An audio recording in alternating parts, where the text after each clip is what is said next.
Hey everybody, welcome to the Blue Collar Beer Gentleman. I'm Topher. I started this channel because I'm a fan of craft beer, but I'm also on a limited budget.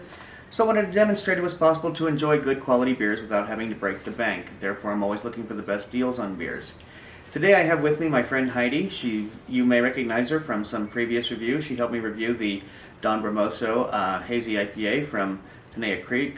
She's also helped me review the Superstar from Great Notion Brewing. However, she was not a particular fan of that one. So yes, I am going to be having guest reviewers on, particularly women guest reviewers. I think it's important that we have ladies in craft beer.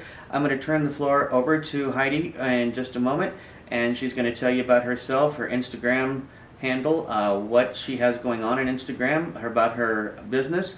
And I'm also going to have her just give some thoughts on how she likes beer, what she likes about beer, what she doesn't like about beer, and then we'll get into the beer itself. So please take it away. Goodness, okay. I'm Heidi. My Instagram handle is at foxydab_diva. My business is at High Diva Designs, High Diva Designs. We do custom masks, t-shirts, blankets. We can do any design you like, custom designs. We can do flashy, we can do simple, anything you like. As far as beer, I'm pretty basic. I really don't drink beer. I've just started drinking beer with Chris, thanks to Chris. I like light beer, something not very heavy, not strong. We discovered very recently that Heidi does not like brown ales. Yeah, no. She did have the Maduro brown ale from Cigar City, did not care for it. Yeah, no. So, yeah, that was fun. Yeah, he had made a can, so I didn't even get to see what it looked like. That was fun. The IPAs have been hit or miss, and today's selection actually is a double IPA. Imperial is the preferred term, however they are listed as a double on here. It is listed as a hazy double IPA, double dry hopped with Sabro and Citra hops. It's a pretty can. It is from Almanac Brewing Company. It is the Sabrosa Hazy Double IPA. And it's a really pretty can. I will show. It is a really pretty can. In fact, that's when I was asking Heidi what she wanted to help me review, she chose this can because she liked the can. You will see here the Independent Craft Dealers logo on there. Independent Craft Brewers Association logo on here. Nancy will put up the logo in just a second, and you'll see. The quick description of this beer is Sabrosa DIPA is a mesmerizing flavor adventure. It's a super dank and juicy brew, double dry hop to the maximo with Sabro and Citra hops. Spellbinding tropical flavors of coconut, tangerine, and cantaloupe permeate the fourth dimension of your taste buds. Enjoy it with sunshine and magic rainbows. It does have an 8% ABV. Typically, American double IPAs come in between 7.5 and 10% ABV, so it's actually on the lower end of a higher end ABV. This was canned on the 15th of June, so this is just under 3 months old for you IPA purists. This is coming in within range. Quick notes about this. 5 of my friends on Untappd have given it a cumulative score of 3.85. 1,230 of us have given it a cumulative score of 3.93. Beer Advocate has only had 5 rankings, so they don't have a cumulative score, but the average score is 4.14. So as you can see, it's kind of getting sort of B- scores amongst the reviewing community. I myself have only had one other beer from Almanac Brewing. That was their Farmers Reserve Blackberry Wild Ale. I had that in January of 2018, give it a 3.75. So I believe I had it in a can too, which means that I probably gave the beer only a 3.5. So I don't know what we're going to be expecting with this particular beer. This is the first time I've seen cantaloupe specifically listed for a flavor potential. But we'll just have to see how it goes. So let's crack this bad boy open. Oh, another quick note, I paid $3.57 for this. I've been forgetting to mention that because more often than not, my man Tony has been hooking me up with these beers, but this was a special that I picked up from Liquor Lineup. Liquor Lineup is located on Losee Road in North Las Vegas. I strongly recommend if you're ever here in the Neon Valley, go check them out. Great prices, great selection, good beers, great folks. So, as you will see, Heidi and I both have glasses that flare out towards the top that makes them basically tulips, which is what you want for any imperial beer. Heidi has the Teku glass. I have the standard Belgian glass. As you see, as I said though, it does flare out a bit. Now what I'm noticing right away is that the haze is kind of light. There is a haziness to it, but it's not super hazy. I have sort of a golden color. The head seems pretty resilient. You notice that it's thin, but it's not going anywhere. Right, it's still there.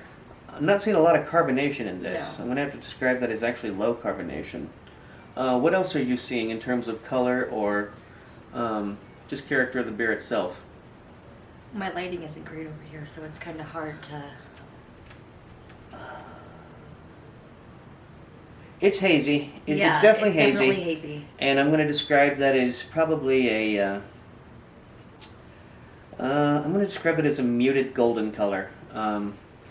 That's I think the best way to describe it. It is golden, but it's a very muted golden. We've got some really nice lacing going on here. As I pull the rim away from the beer itself, you can see some really nice lacing going on. So this should be rather interesting. Haven't even given it a whiff. You just gave it a whiff. What did you pick up? Lots. Picking up that coconut for sure that Yeah. they mentioned. Tangerine they said as well, and I'm picking up that. Yes. I haven't picked up the melon just yet, but actually I do. There's something. There's a I'm picking up so many different... Yeah. There's so many. and I gotta say honestly, I think if I hadn't seen cantaloupe on the can, I would not know what that third aroma is. But that is definitely. No, I smell melon. Yeah. I smell the melon. The cantaloupe melon. Well, shall we dig in? Yes. Cheers. Cheers.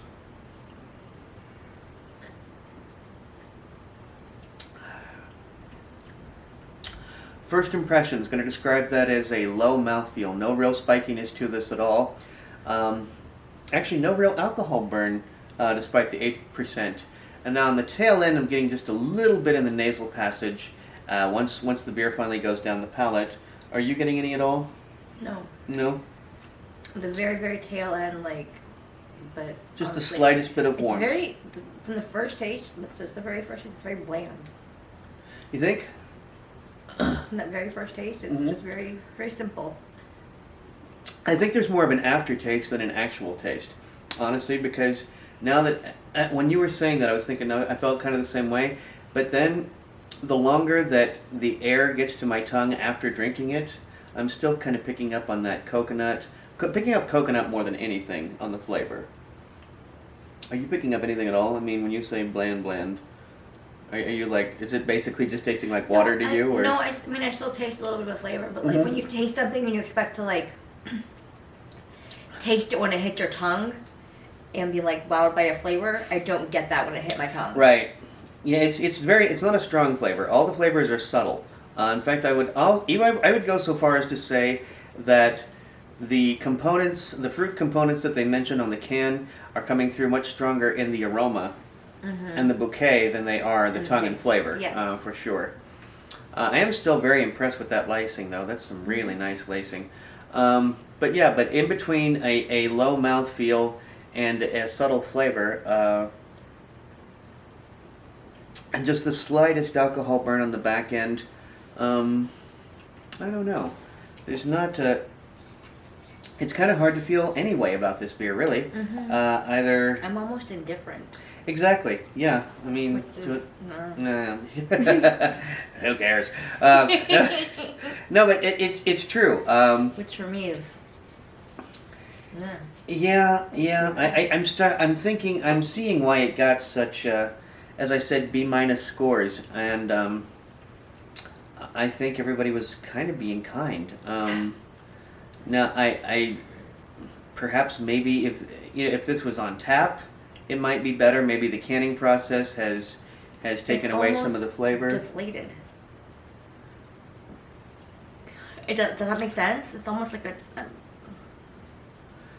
don't know if it... You're not going so far as to call it flat, right? No, 'Cause I'm not experiencing fair. flat. It's not flat by any means. It's just... Like you feel like the flavor could have been maybe the flavor was strong in the first 5 hours this beer was made. Yeah. And then is that what you mean by deflating? Like the flavor has you feel like the flavor low pile was once there but now has lost itself. Yeah. Basically, the way it smells it's deflated. Like it's the flavor should be the way it smells, but it's gone. Like it just smells deflated. The smell to flavor ratio, it smells.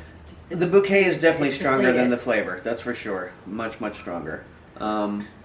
You taste deflated. And the bouquet is also the only place where I'm picking up any of the cantaloupe. Now I am tasting the tangerine. I'm tasting the Yes. coconut Yes. on the tongue, but I'm not picking that up on the No. tongue at all. But I did pick it up in the nose.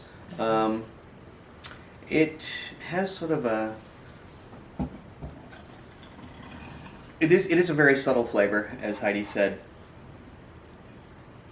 and just that tiny bit of alcohol burn at the end. I don't know. It's hard to get really particularly motivated about this beer. Yeah, it's not very exciting. I think I'm going to give the beer itself a 3.0, and because it comes in a can, it's going to get that extra 0.25. There's nothing wrong with the beer, so that's why it's not getting, like a 2 point something, but it's not particularly noteworthy either. So quite frankly, at this point, Almanac Brewing has failed to impress me. I'm going to look and see. I'm not sure where they're out of. Alameda, California. Okay, I knew that they were a West Coast brewer, but yeah, I'm not nuts about Almanac beers, and we'll just, as I said, I recently picked up a 14 pack from Liquor Lineup. I'm not sure what else is in there. There might be other Almanac beers, but I'm willing to give up Almanac beers another chance, but I'm just so far not been very impressed with them. Well, folks, if you like this video, please be sure to like, comment, and subscribe. And until next time, drink good beer and don't break the bank doing it. You have any other final thoughts you want to add? No, just thanks for having me. Check out Heidi Designs. Remember, women-owned, women-operated businesses are the way to go. Cheers. Cheers.